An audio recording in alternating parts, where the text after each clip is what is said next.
جمشید کے دل میں اس وقت اس مصیبت زدہ عورت کی مدد کرنے کے جذبے کے سوا دوسرا کوئی خیال نہیں تھا، لیکن جب وہ اجنبی عورت کے ساتھ رات کی تاریک سناٹے میں آتش پرستوں کے ویران قبرستان کی چار دیواری میں داخل ہوا تو اسے اچانک آرتی کے الفاظ یاد آ گئے۔ آرتی نے اسے جاتے وقت کہا تھا، اپنے آباء و اجداد کے قبرستان کی چار دیواری میں داخل ہونے کی غلطی کبھی نہ کرنا۔ جمشید ان الفاظ کو یاد کر کے وہیں رک گیا اور عورت سے کہنے لگا، بی بی، میں تمہیں کالے جادو کا ایک منتر بتاتا ہوں۔ تمہارا خاوند جس قبر میں گرا ہوا ہے اس قبر پر جا کر یہ منتر پڑھ کر پھونک دینا، تمہارا خاوند زندہ سلامت باہر آ جائے گا۔ عورت ہاتھ جوڑ کر دارو قطار رونے اور جمشید کی منتیں کرنے لگی، خدا کے لیے آپ منتر پڑھ کر پھونکیں، میں آپ کے پاؤں پڑتی ہوں۔ اور عورت جمشید کے پاؤں پر گر پڑی۔ جمشید جلدی سے پیچھے ہٹ گیا اور بولا، یہ کیا کرتی ہو بی بی، مجھے گنہگار نہ کرو، جیسے میں نے کہا ہے ویسا کرو، میں تمہیں منتر بتائے دیتا ہوں، تمہیں کچھ نہیں ہوگا۔ مگر عورت تو جمشید کے پاؤں میں لوٹنے لگی اور پھر لوٹتے لوٹتے کھڑی ہو گئی اور اس کا قد ایک دم 10-15 گز لمبا ہو گیا اور اس کا چہرہ بھیانک ہو گیا۔ اس نے ایک خوفناک چیخ مار کر جمشید کو ایک قبر کی طرف دھکا دیا جو وہاں سے بمشکل 10 فٹ کے فاصلے پر تھی۔ جمشید قبر کے اوپر گرنے ہی والا تھا کہ کسی غیبی طاقت نے اسے نیچے سے سہارا دے کر اوپر اٹھا لیا اور پھر اتنی زور سے اوپر کو اچھالا کہ جمشید قبرستان کی دیوار کے پاس آ کر گرا۔ اس نے جلدی سے اٹھ کر بھیانک شکل والی عورت کی طرف دیکھا۔ وہ عورت قبر کے پاس کھڑی دونوں بازو پھیلائے حلق سے دہشت ناک آوازیں نکال رہی تھی جیسے کسی شدید اذیت میں مبتلا ہو۔ پھر اچانک ایک سایہ سا اس کے جسم سے نکل کر قبرستان کی طرف بڑھا اور قبروں کے اوپر پھیلی ہوئی تاریکی میں غائب ہو گیا۔ سائے کے جدا ہوتے ہی عورت بھی غائب ہو گئی۔ جمشید قبرستان کی اندھیری سرد رات میں شکستہ دیوار کے پاس کھڑا سہمی ہوئی نگاہوں سے اس قبر کو دیکھ رہا تھا جس کے اوپر 10-15 گز لمبی چڑیل ایسے چہرے والی عورت تھوڑی دیر پہلے کھڑی اس کی طرف قہر بری نظروں سے دیکھتے ہوئے حلق سے ڈراؤنی آوازیں نکال رہی تھی اور جس کے جسم سے ایک سایہ نکل کر قبرستان کے اندھیروں میں گم ہو گیا تھا۔ تب سب کچھ جمشید کی سمجھ میں آ گیا۔ یہ سایہ وہی تھا جس کو اس نے شام کے وقت اپنے مکان کے دالان میں ایک طرف سے دوسری طرف جاتے دیکھا تھا۔ وہ سمجھ گیا کہ یہ عفریتی ڈائن کی بھیجی ہوئی کسی بدروح کا سایہ ہے جو مصیبت زدہ عورت کے روپ میں اس کے پاس آیا تھا اور انتہائی مکاری کے ساتھ اسے بہلا پھسلا کر قبرستان نستور جادوگر کی قبر کے پاس لے آیا تھا۔ جمشید نے اس قبر کو بھی پہچان لیا تھا۔ یہ وہی نستور جادوگر کی قبر تھی جس میں بیٹھ کر اس نے عفریتی ڈائن کو قابو کرنے کا ادھورا چلہ کیا تھا۔ جمشید فوراً قبرستان کی چار دیواری سے باہر نکل آیا۔ اب وہ بے حد محتاط ہو گیا تھا۔ اس نے اپنی آنکھوں سے دیکھ لیا تھا ایک بدروح کا سایہ اس کا پیچھا ہی نہیں کر رہا بلکہ اسے ہلاک کرنے کی کوشش کر رہا ہے۔ یہ منحوس سایہ عفریتی ڈائن ہی اس کے پیچھے لگا سکتی تھی۔ وہ گھر جا کر کافی دیر غور کرتا رہا۔ آخر اس نے فیصلہ کیا کہ وہ اپنے گھر سے بہت کم باہر نکلے گا اور جو حاجت مند اس کے پاس تعویذ وغیرہ کروانے آتے ہیں ان سے ہوشیار رہے گا اور کسی کے ساتھ کہیں نہیں جائے گا۔ آرتی کا دیا ہوا کالا موتی اس کے گلے میں تعویذ کی شکل میں موجود تھا مگر اب اسے اس پر بھی زیادہ بھروسہ نہیں رہا تھا۔ اسے جو کچھ کرنا تھا اب خود ہی کرنا تھا اور وہ سوائے احتیاط برتنے کے اور کچھ کر بھی نہیں سکتا تھا۔ وہ دن میں صرف 1-1.5 گھنٹہ حاجت مندوں کو جائز تعویذ وغیرہ لکھ کر دیتا اور اس کے بعد سودا سلف خریدنے بھی بازار نہ جاتا۔ اس نے ایک عبدل نام کا لڑکا نوکر رکھ لیا تھا جو اس کے گھر کے سارے کام کر دیتا۔ ادھر عفریتی ڈائن بھی غافل نہیں تھی۔ اس کا اسیبی سایہ جب جمشید کو قبر کے پاس لانے میں ناکام ہو گیا تو اس نے فوراً اپنے غار میں اسے بلایا اور غضبناک آواز میں کہا، تم نے میرا حکم پورا نہیں کیا، اگر آئندہ تم اسی طرح ناکام ہو گئے تو میں تمہیں موت کی وادی کے اندھیروں میں تحلیل کر دوں گی۔ سایہ خاموش تھا، مگر اس نے سر جھکا دیا جیسے کہہ رہا ہو آئندہ ایسا نہیں ہوگا۔ عفریتی ڈائن بولی، جاؤ، اب جب تک میں خود انسانوں کی دنیا میں جا کر اپنے دشمن کا خون نہیں کرتی، تم اسے بار بار کربناک موت کی اذیت میں مبتلا کر دو۔ سائے نے سر جھکایا اور غائب ہو گیا۔ جمشید اب گھر سے بہت کم نکلتا تھا۔ انتہائی ضرورت کے وقت وہ بازار جاتا اور پھر واپس آ جاتا۔ عفریتی ڈائن کا اسیبی سایہ برابر اس کی نگرانی کر رہا تھا اور ایک خاص وقت کے انتظار میں تھا۔ اسیبی سائے کو معلوم تھا کہ 2 روز بعد شام کے وقت ایک آدمی خودکشی کرنے کے لیے شہر کی سب سے اونچی عمارت پر سے چھلانگ لگانے والا ہے۔ گنہگار بدروحوں کو انسانوں کے گناہ گار خیالات کا پتہ چل جاتا ہے اور خودکشی کرنا حرام ہے اور سب سے بڑا گناہ ہے۔ آخر 2 دن گزر گئے۔ شام کے وقت جمشید اپنی بیٹھک میں کتاب پڑھ رہا تھا کہ اسیبی سایہ اس کے پیچھے دیوار میں سے نکلا اور جمشید کے جسم کو چھو کر غائب ہو گیا۔ اس نے جمشید کے دماغ میں شہر کی سب سے اونچی عمارت کی طرف جانے کا خیال پیدا کر دیا تھا۔ دوسرے ہی لمحے جمشید کے دل میں سیر کرنے کی خواہش پیدا ہوئی۔ وہ بھول گیا کہ اسے احتیاط سے کام لینا ہے اور اس کا دشمن اس کو تباہ کرنے کے لیے اس کے پیچھے لگا ہوا ہے۔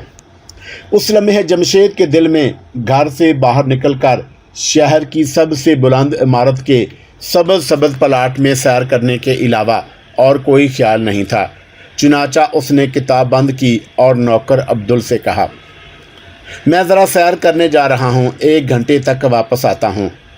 مکان سے نکل کر وہ واپس بس اسٹاپ پر آیا، بس پکڑی، اس شاہراہ پر اتر گیا جہاں شہر کی سب سے اونچی عمارت واقع تھی۔ عمارت کے ارد گرد ایک بڑا خوبصورت باغیچہ تھا۔ کچھ بچے وہاں کھیل رہے تھے۔ جمشید ایک خالی بینچ پر بیٹھ کر کھیلتے ہوئے بچوں کو دیکھنے لگا۔ کھلی تازہ ہوا نے اس کے ذہن کو تر و تازہ کر دیا تھا۔ اتنے میں ایک آدمی پر اس کی نظر پڑی۔ یہ آدمی پریشان لگ رہا تھا۔ وہ ادھر ادھر دیکھ رہا تھا۔ جمشید اسے خاموشی سے دیکھتا رہا۔ پھر وہ آدمی اس بینچ کی طرف آیا جس پر جمشید بیٹھا ہوا تھا۔ یہ آدمی اپنے گھریلو حالات کی وجہ سے پریشان تھا اور بلند عمارت سے کود کر خودکشی کرنے کی نیت سے آیا تھا۔ وہ جمشید کے قریب ہی بینچ پر بیٹھ گیا اور بلند و بالا عمارت کو اوپر والی منزل کو سر اٹھا کر دیکھنے لگا۔ جمشید کو کچھ پتہ نہیں تھا کہ یہ آدمی تھوڑی دیر بعد بلند عمارت سے کود کر مر جائے گا۔ وہ معصوم بچوں کو کھیلتے ہوئے دیکھ رہا تھا کہ اچانک اسے محسوس ہوا کہ وہ دھند کی ایک لہر بن کر بینچ پر بیٹھے ہوئے آدمی کے جسم میں داخل ہو گیا ہے۔ اس آدمی کے جسم میں داخل ہوتے ہی جمشید اپنا آپ بھول گیا۔ وہ اس خودکشی کرنے والے آدمی کے جسم بن گیا اور اس کا دماغ بن گیا۔ وہ اسی طرح سوچنے اور محسوس کرنے لگا جس طرح وہ آدمی سوچ رہا تھا۔ اس کے محسوسات اور احساسات خودکشی کرنے والے آدمی کے احساسات بن گئے۔ اب وہ عامل جمشید نہیں تھا بلکہ ایک گنہگار انسان بن گیا تھا جو زندگی سے منہ موڑ کر خودکشی کرنے جا رہا تھا۔ وہ آدمی اٹھ کر اونچی عمارت کی طرف بڑھا۔ جمشید کو محسوس ہوا کہ وہ خود اونچی عمارت کی طرف جا رہا ہے۔ وہ آدمی لفٹ میں سوار ہو کر عمارت کی سب سے آخری منزل پر آ گیا اور سیڑھیاں چڑھ کر عمارت کی چھت پر گیا۔ پھر وہ آہستہ آہستہ چلتا ہوا چھت کے کنارے پر آ کر کھڑا ہو گیا۔ اس نے نیچے نگاہ ڈالی۔ دور نیچے بڑی سڑک پر کاریں آ جا رہی تھی جو چھوٹی چھوٹی لگ رہی تھی۔ اس آدمی نے آسمان کی طرف ایک نگاہ ڈالی اور نیچے چھلانگ لگا دی۔ 11ویں منزل سے گرا ہوا آدمی کیسے زندہ بچ سکتا ہے؟ وہ آدمی سڑک کی سنگین فٹ پاتھ پر گرا اور گرتے ہی اس کی ہڈیاں چور چور ہو گئیں، لیکن وہ ابھی سانس لے رہا تھا۔ جمشید کو محسوس ہو رہا تھا کہ خود اس نے عمارت کی چھت سے چھلانگ لگائی ہے۔ اس پر جان کنی کی حالت طاری تھی۔ اس کا سارا جسم درد و کرب کی ایک ناقابل برداشت ٹیس بن گیا تھا۔ خودکشی کرنے والے کی ساری اذیت، سارا درد، ساری تکلیف جمشید بھی محسوس کر رہا تھا۔ لوگ اس کے ارد گرد جمع ہو گئے تھے۔ پھر اسے محسوس ہوا کہ اسے اٹھا کر کسی گاڑی میں ڈالا جا رہا ہے۔ گاڑی چل پڑی۔ گاڑی کے ہچکولے اس کی جان کنی کی شدید تکلیف میں اضافہ کر رہے تھے۔ جمشید کو ایسے لگ رہا تھا جیسے کسی نے اس کے سارے جسم میں نوکیلی سلاخیں آر پار کر دی ہوں۔ پھر اس کو جھٹکے لگنے لگے۔ گاڑی ایک جگہ رک گئی۔ اسے اسٹریچر پر ڈال کر ہسپتال میں ایک بستر پر لٹا دیا گیا۔ جمشید کو ناقابل برداشت درد کے جھٹکے لگ رہے تھے، جیسے اس کی جان نکل رہی ہو۔ اچانک اسے ایک زبردست جھٹکا لگا اور اس کے ساتھ ہی جمشید نے محسوس کیا کہ وہ خودکشی کرنے والے بدقسمت شخص کے جسم سے الگ ہو گیا ہے۔ اسے اپنے آپ دھند کی لہر کی شکل میں دکھائی دے رہا تھا۔ دھند کی اس لہر کو وہاں پر موجود کوئی ڈاکٹر یا نرس نہیں دیکھ رہی تھی۔ جمشید اپنے آپ کو خواب میں محسوس کر رہا تھا۔ پھر اس نے محسوس کیا کہ وہ کسی دوسرے جسم میں داخل ہو گیا ہے۔ اس نے آنکھیں کھول دیں اور دیکھا کہ وہ گھاس پر لیٹا ہوا ہے۔ وہ جلدی سے اٹھ کر بیٹھ گیا۔ چاروں طرف نگاہ ڈالی۔ یہ کوئی ہسپتال تھا۔ ایک آدمی اسٹریچر پر کسی مریض کو ڈالے ایک طرف لے جا رہا تھا۔ جمشید کا اپنے احساسات، اپنے محسوسات واپس آ گئے تھے۔ وہ غور کرنے لگا کہ اسے کیا ہو گیا تھا۔ اسے وہ سارا درد، کرب اور اذیت یاد آ رہی تھی جو اس نے خودکشی کرنے والے آدمی کے ساتھ برداشت کی تھی۔ تب وہ فوراً سمجھ گیا کہ عفریتی ڈائن نے کسی بدروح کے ذریعے یہ سب کچھ کیا ہے۔ وہ اسے ہلاک تو نہیں کر سکتی تھی، لیکن اس نے جمشید کو موت کی اذیت میں ضرور گزار دیا تھا۔ اس طرح سے جمشید ایک بار خودکشی کی موت مر کر اس درد انگیز موت کی ساری تکلیفیں برداشت کرنے کے بعد دوبارہ اپنا زندہ وجود میں واپس آ گیا تھا۔ یہ خیال کر کے جمشید دہشت زدہ ہو گیا کہ عفریتی کی بدروح اس سے اس طرح بھی انتقام لے سکتی ہے۔ اس کا مطلب تھا کہ وہ جمشید کو ہر مرنے والے کے ساتھ مار کر اسے بار بار موت کی اذیت سے گزارے گی۔ وہ گھبرا کر وہاں سے اٹھا اور اپنے گھر آ گیا۔ مکان پر آ کر اس نے اپنے آپ کو بیٹھک میں بند کر لیا اور سوچنے لگا کہ عفریتی ڈائن کے اس المناک انتقام سے کیسے بچا جا سکتا ہے۔ جس وقت عفریتی ڈائن کے کالے منتر کا اسیبی سایہ اس پر حملہ کرتا تھا تو جمشید اس کے آگے بے بس ہو جاتا تھا۔ اس کے پاس ایسی کوئی طلسمی طاقت نہیں تھی جس سے وہ اس کا مقابلہ کر سکتا اور اپنے ہوش و حواس میں رہتا۔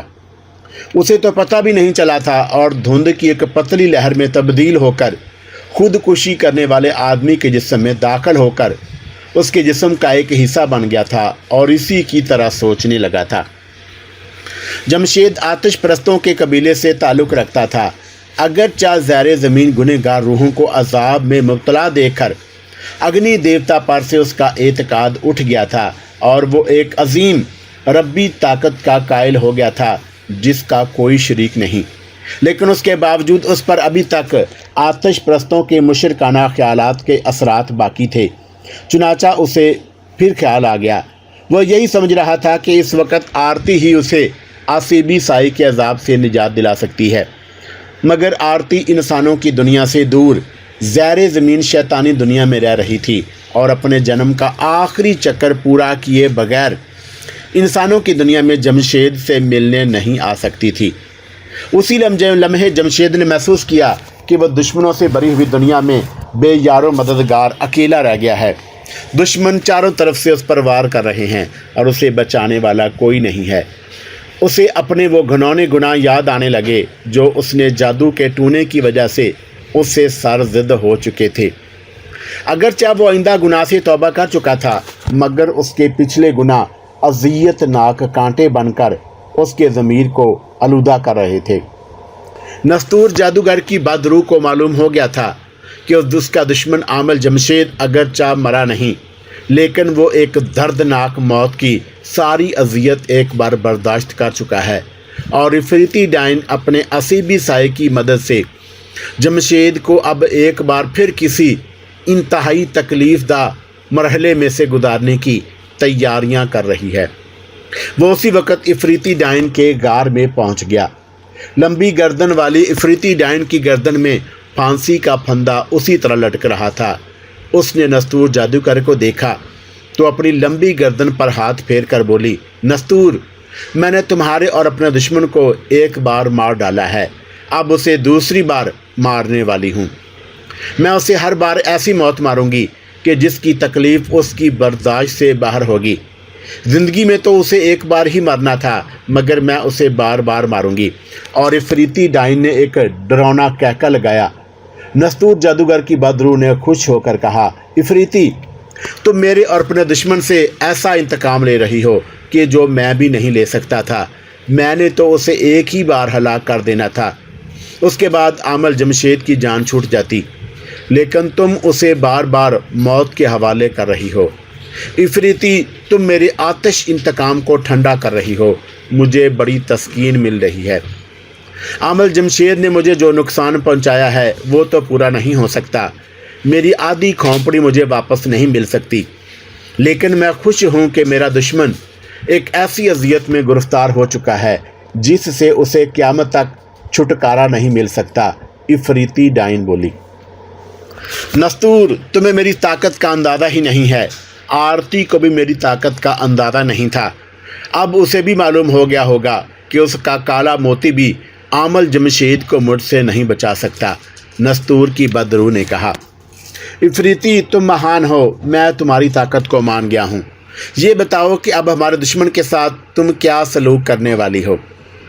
افریتی ڈائن اپنی گردن پر ہاتھ پھیر کر بولی، میرے دشمن نے مجھے پھانسی پر چڑھایا تھا، اب میں بھی اسے پھانسی پر لٹکاؤں گی۔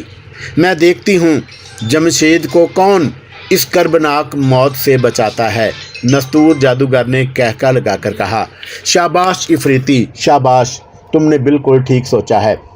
اپنے دشمن کی اس موت کا میں بھی بڑے شوق سے نظارہ کروں گا۔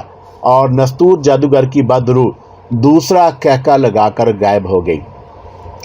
عامل جمشید نے ابھی بالکل ہی اپنے آپ کو گھر میں بند کر لیا تھا، وہ کسی بھی وقت مکان سے باہر نہیں نکلتا تھا۔ نستور کی بدروح اور افریتی ڈائن کا خوف موت کا خوف بن کر اس کے ذہن پر چھا گیا تھا۔ دن کے وقت بھی اس نے نوکر عبدل کو ہدایت کر دی تھی کہ وہ مکان کا دروازہ ہر وقت اندر سے بند رکھے اور اس کی اجازت کے بغیر کسی کو مکان میں داخل نہ ہونے دے۔ رات کے وقت وہ سونے سے پہلے دروازے اور کھڑکی کو اچھی طرح سے بند کر کے کنڈی لگا دیتا تھا، لیکن افریتی ڈائن کا اسیبی سایہ برابر جمشید کی نگرانی کر رہا تھا اور افریتی ڈائن کے اشارے کا منتظر تھا۔ اب ایسا ہوا کہ سینٹرل جیل میں ایک سنگ دل قاتل کو پھانسی کی سزا ملنے والی تھی۔ اس نے زمین اور جائیداد حاصل کرنے کے لالچ میں 4 بے گناہ انسانوں کو بڑی درندگی سے قتل کر دیا تھا اور اسے موت کی سزا سنا دی گئی تھی۔ اس نے اپنے وکیل کے ذریعے ہائی کورٹ میں اپیل کی، ہائی کورٹ نے اس کی سزا بحال رکھی۔ قاتل نے سپریم کورٹ میں اپیل دائر کی اور وہاں سے بھی اس کی موت کی سزا بحال رکھی گئی۔ اس نے صوبے کے گورنر کے آگے رحم کی اپیل کی جو نامنظور ہو گئی۔ اس نے وکیل کے ذریعے صدر مملکت کے آگے رحم کی اپیل کی، مگر وہاں سے بھی اس کی اپیل مسترد کر دی گئی اور اس کا بلیک وارنٹ جاری ہو گیا اور پھانسی کی تاریخ مقرر کر دی گئی۔ جس رات کے پچھلے پہر 3 بجے منہ اندھیرے قاتل کو پھانسی پر لٹکایا جانے والا تھا، اس رات جمشید اپنی بیٹھک میں بستر پر لحاف اوپر کیے لیٹا ایک کتاب کا مطالعہ کر رہا تھا۔ پڑھتے پڑھتے اس پر غنودگی طاری ہونے لگی۔ بستر پر لیٹنے سے پہلے اس نے بیٹھک کے دروازے اور کھڑکی کو اچھی طرح سے بند کر کے کنڈیاں لگا دی تھیں۔ اس نے سرہانے کے نیچے سے گھڑی نکال کر وقت دیکھا، رات کے ٹھیک 2:45 بج رہے تھے۔ جمشید کو خودکشی والے واقعے کے بعد رات کو نیند نہیں آتی تھی اور وہ دیر تک پڑھتا رہتا تھا اور خوف زدہ سا رہتا تھا۔ اس لمحے اس پر غنودگی طاری ہونے لگی اور گھڑی پر وقت دیکھنے کے بعد اس نے کتاب ایک طرف رکھ کر ٹیبل لیمپ بجھایا اور لحاف میں گھس کر آنکھیں بند کر لی۔